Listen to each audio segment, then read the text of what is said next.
Project করেছিস? এটা জৈব অভঙ্গুর আর এটা হচ্ছে জৈব ভঙ্গুর। জৈব ভঙ্গুর আর এই যে জৈব অভঙ্গুর। অভঙ্গুরে কি ফেললি? প্লাস্টিক বোতল। প্লাস্টিকের বোতল।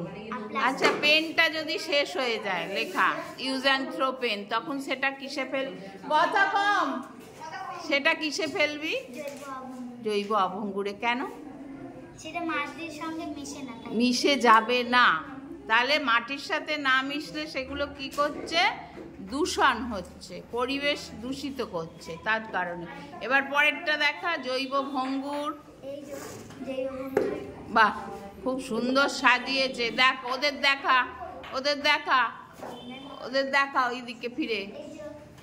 কুটনোর খোসা টোসা সব ওর মধ্যে ফেলবে। ও কাগজ একটা ফেলে দেখালো, বা কাপড়ের টুকরা, তুলো, যেগুলো মাটির সাথে মিশে যাবে সেইগুলো ও আজ থেকে বাড়িতে ওর ঘরের মধ্যে রেখে দেবে, ও ফেলবে। জৈব ভঙ্গুর পদার্থ আর জৈব অভঙ্গুর পদার্থ। তোমরাও যদি বাড়িতে এরমভাবে ক্লাস 7-এর একটা করে বালতি রেখে দাও, তাহলে কিন্তু অনেক সুবিধা হয় তোমাদের। বাস ক্লাসরুমে যাও, চলে যাও, দেখা বলো, জোরে বলো। কই লিখেছো? কই লিখেছো? কই? জৈব ভঙ্গুর পদার্থ। কাগজ ফেলবে, হ্যাঁ। আর ওতে হ্যাঁ, এটা জৈব অভঙ্গুর।